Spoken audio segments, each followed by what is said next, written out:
98 ya. Nah, banyak perkembangan terakhir nih. Berita pertama, Yusril mengatakan bahwa Indonesia dan Venezuela adalah pemegang strategic resource. Venezuela itu mengandung minyak terbesar di dunia dan Indonesia mengandung mineral terbesar di dunia. Jadi Yusril mengatakan bahwa dia khawatir Amerika akan mencaplok Prabowo seperti yang terjadi dengan Maduro di Venezuela.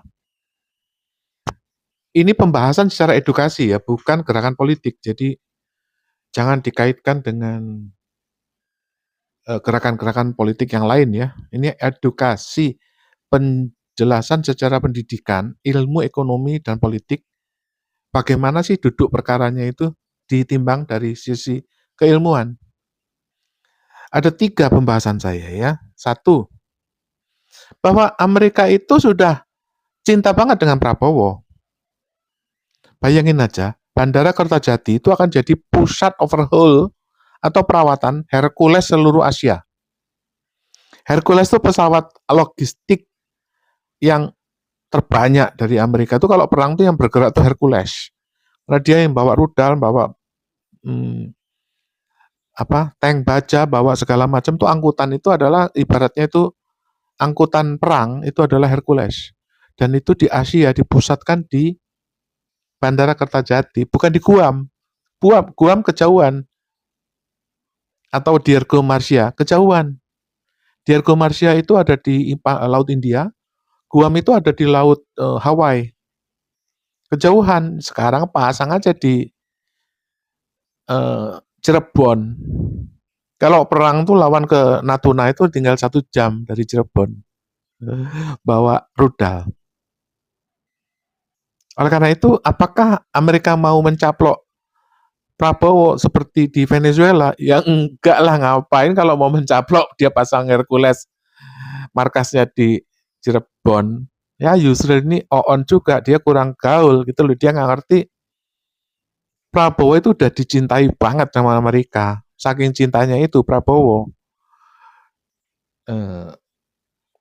bandaranya dijadikan markas perawatan perbaikan Hercules. Itu nanti berapa itu? Ada 300.000 pesawat itu antri mau betulin onderdil di Bandara Kertajati. Itu penuh itu nanti. Lebih ramai dari bandara manapun di Asia. Lebih dari Singapura bandaranya, canggih. Bayangin pesawat Hercules Asia itu adalah yang untuk menghadapi perang Cina itu. Jadi Asia kan termasuk Timur Tengah. Jadi yang Herculesnya Israel, Herculesnya Jordan, Saudi, semua overhaul di Cirebon. 1 ya, Amerika itu cinta banget sama Prabowo. Amerika nggak perlu mencaplok Prabowo. Prabowo diundang udah datang sendiri.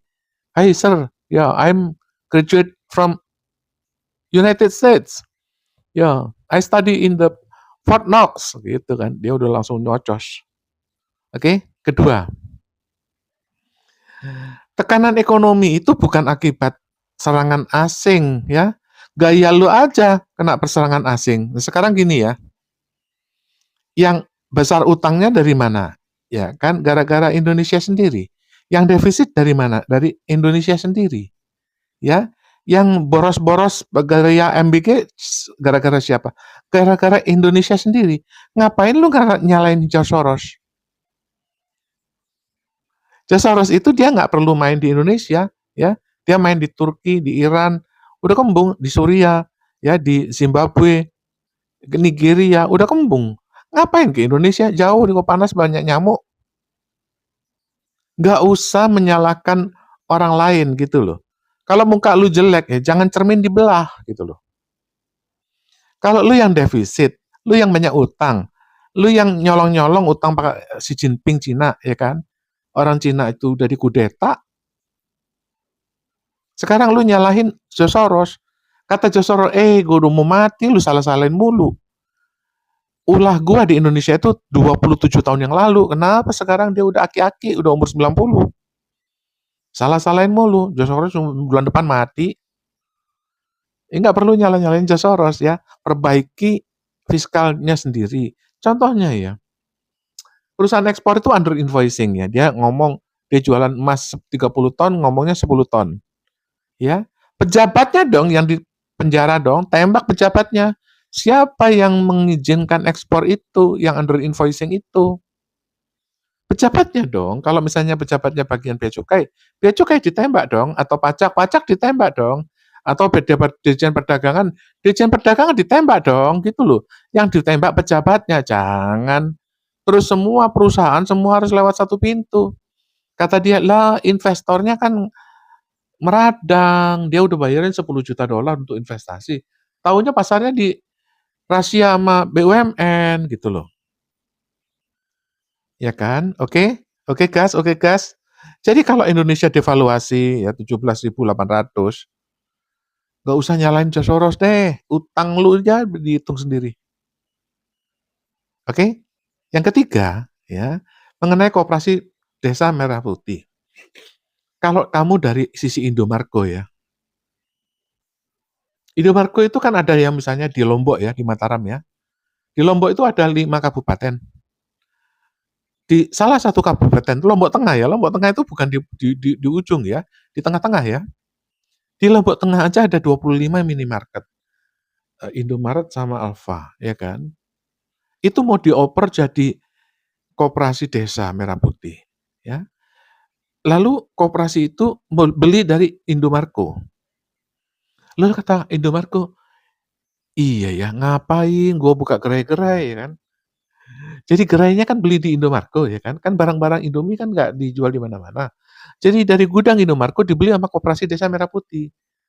Lalu Indomarko bilang, enak banget nih kan ya, gue jual gudang gitu loh. Dari gudang langsung jual ke koperasi. Koperasinya yang mondar-mandir ngambil barang.